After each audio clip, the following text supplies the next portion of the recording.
नमस्कार, मैं शुभी महेश्वरी और आप देख रहे हैं न्यू इंडिया हेडलाइन। अयोध्या में राम मंदिर में रामलला की मूर्ति की प्राण प्रतिष्ठा का वक्त नजदीक आ गया है। राम जन्मभूमि तीर्थ क्षेत्र ट्रस्ट की तरफ से अतिथियों को न्योता दिया जा रहा है। इन न्योतों को लेकर सत्ता पक्ष और विपक्ष के बीच बयानबाजी भी तेज हो गई है। जिन दलों और नेताओं को न्योता दिया गया है वे तय नहीं कर पा रहे कि कार्यक्रम में जाना है या नहीं। कुछ नेता तो स्पष्ट रूप से इनकार कर चुके हैं और बीजेपी पर राजनीतिकरण का आरोप लगा रहे हैं। यानी लोकसभा चुनाव से पहले राम मंदिर फिर से सियासी मसला बनता जा रहा है। इंडिया अलायंस में शामिल पार्टियों का राम मंदिर में जाने को लेकर अभी तक क्या रुख है, ये जानते हैं। चूंकि कुछ महीने बाद लोकसभा चुनाव होने हैं, ऐसे में ये मुद्दा सियासी रूप लेता जा रहा है। विपक्षी गठबंधन इंडिया ब्लॉक इस बात को लेकर बटा हुआ है कि अयोध्या में राम मंदिर के प्रतिष्ठा समारोह में शामिल होना है या नहीं।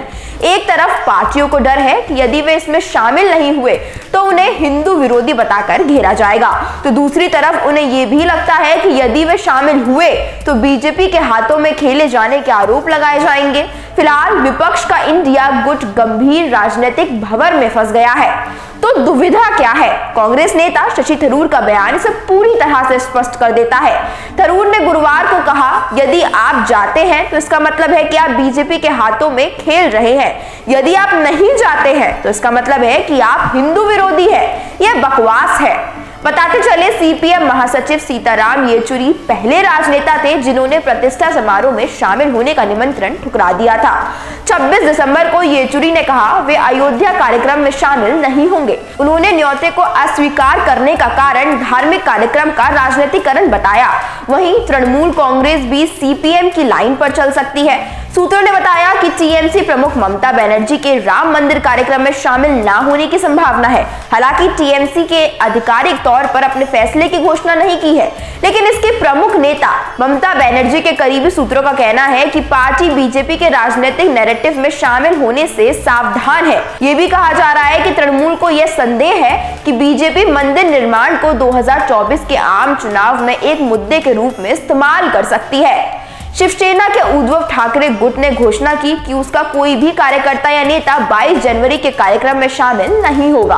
वो 22 जनवरी के बाद ही राम मंदिर में जाएंगे। इंडिया ब्लॉक की सबसे बड़ी पार्टी कांग्रेस से सबसे ज्यादा मुश्किल या कह लीजिए धर्म संकट में दिख रही है। श्री राम जन्मभूमि तीर्थ क्षेत्र ने प्रतिष्ठा समारोह के लिए कांग्रेस नेता सोनिया गांधी, मनमोहन सिंह, मल्लिकार्जुन खड़गे और अधीर रंजन चौधरी को निमंत्रण भेजा है। एक हफ्ते बाद भी कांग्रेस ने इस बात की कोई घोषणा नहीं की है कि पार्टी नेता इस कार्यक्रम में शामिल होंगे या नहीं। जानकार कहते हैं कि कांग्रेस को ऐसा रुख अपनाने के लिए मजबूर होना पड़ सकता है जिससे उसे चुनावी मैदान में ज्यादा नुकसान ना हो। खैर, आपको क्या लगता है, राम मंदिर प्राण प्रतिष्ठा में कौन आएगा और कौन नहीं? अपनी राय हमें कमेंट करके जरूर बताएं। धन्यवाद।